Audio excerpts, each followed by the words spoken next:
The older I got, the less I could stomach the overall portrayal of a jealous and vengeful God. I also began to become aware of the lack of self-responsibility inherent in a belief system that attributed everything that happened or didn't happen in life to God handing out rewards to the good and punishments to the bad, and/or Satan testing us. At the same time, I was having a number of paranormal experiences during my early years that could not be explained or understood within the framework of my Christian faith. Eventually, the number of inner and outer discrepancies unsettled me to a virtual breaking point, meaning I finally found the courage to start questioning what I had always accepted as truth. I say courage because I was strictly conditioned against such questioning by my religion and my church, as well as the nuances within my own family dynamics. This process of personal inquiry led to my eventual abandonment of religious affiliations, though my love for Jesus has remained. I began considering myself spiritual as opposed to religious.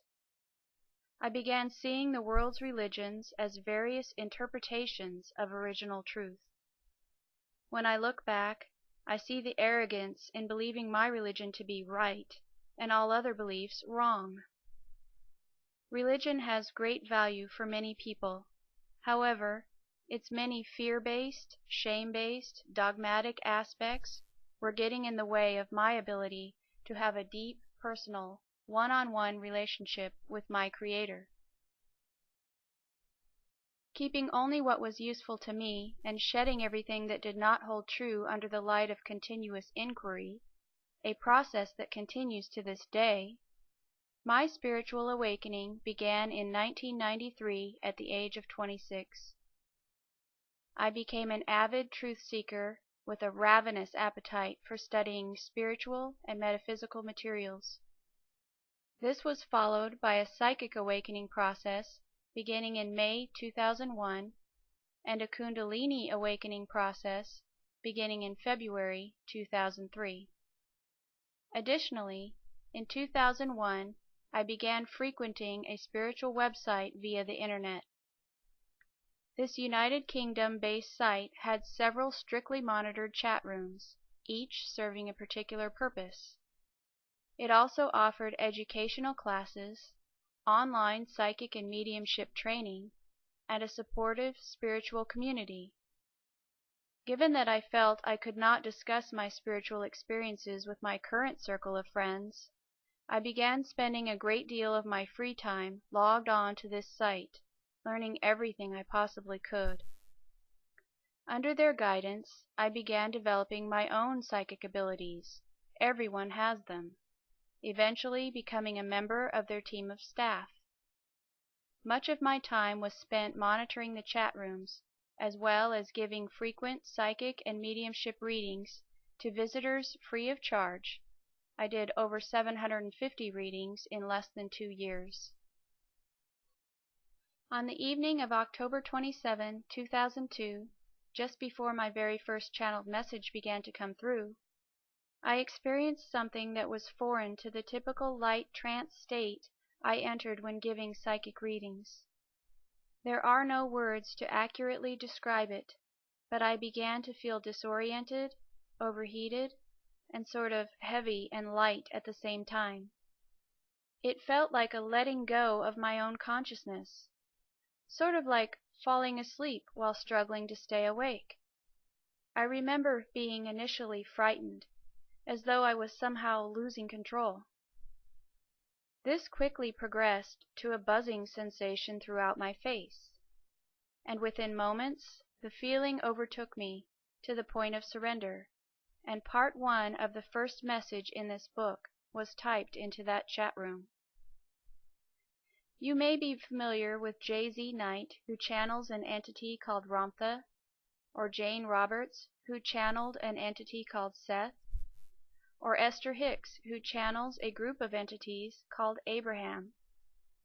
Unlike these women, no entity has physically entered my body for the purpose of communicating messages.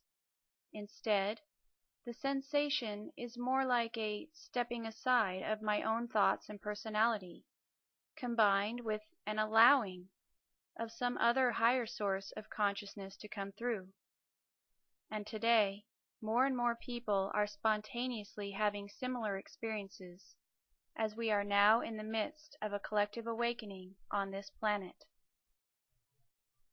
The degree to which my personality steps aside, and the degree to which I allow another source to communicate has, for me, varied.